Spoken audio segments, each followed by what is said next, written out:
Selamat pagi anak-anakku semua. Bagaimana kabarnya? Sehat semua ya? Ya, alhamdulillah. Hari ini kita akan belajar mata pelajaran ilmu pengetahuan alam dan sosial (IPAS) ya. Kita akan belajar tentang wujud benda.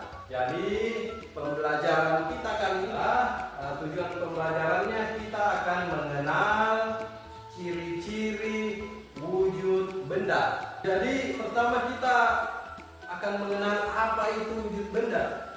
Coba anak-anakku, apa contoh benda yang ada di sekeliling kita? Coba sebutkan. Ya benar ya.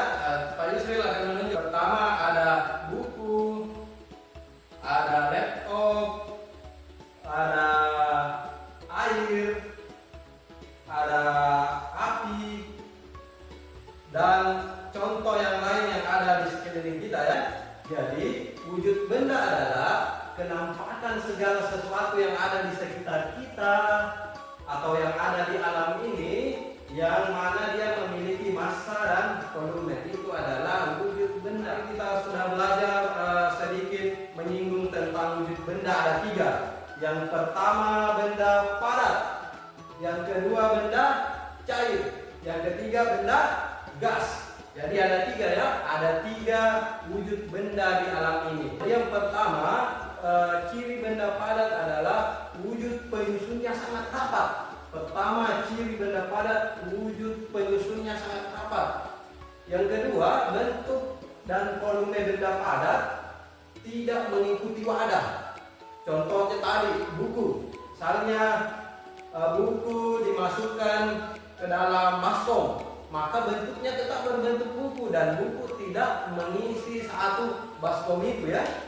Itu ciri kedua. Ciri ketiga mana? Ciri ketiga benda padat apa? Bisa dipegang dan dilihat, seperti buku ya, batu dan semuanya. Ya. Yang keempat benda padat anakku bisa kita ubah bentuknya dengan perlakuan tertentu, misalnya kayu yang dipotong. Yang kedua adalah benda cair. Anak-anakku, apa contoh benda cair yang ada di alam ini yang anak-anakku sering sentuh, sering lihat? Ya benar ya. Pertama ada air, yang kedua ada minyak, tinta pulpen. Anak-anakku juga termasuk benda cair ya. Itu semua contoh benda cair. Kemudian ciri benda cair yang pertama adalah wujud penyusunnya lebih renggang daripada benda padat. Yang kedua bentuk dan volumenya mengikuti wadah. Ini seperti benda cair mengalir dari tempat yang tinggi ke rendah. Kenapa disebut bentuk volumenya mengikuti wadah? Ini karena seperti saat kita menuangkan air ke dalam baskom, maka airnya akan mengikuti bentuk baskomnya. Kita menuangkan air ke dalam botol, maka airnya mengikuti bentuk botolnya. Seperti itu ya. Ciri yang ketiga benda cair adalah benda cair bisa kita sentuh, bisa kita raba ya, dan bisa kita lihat. Kemudian ciri keempat benda cair bisa kita ubah dari cair menjadi gas dan dari cair menjadi padat ya. Seperti itu. Yang terakhir adalah benda gas. Coba apa yang terlintas di benak anak-anakku saat mendengar benda gas? Contohnya apa saja? Benar ya? Udara, api, apalagi asap. Itu semua contoh benda gas ya. Jadi ciri pertama benda gas yang pertama, wujud penyusun benda gas itu sangat longgar. Dia yang paling longgar daripada padat dan cair tadi.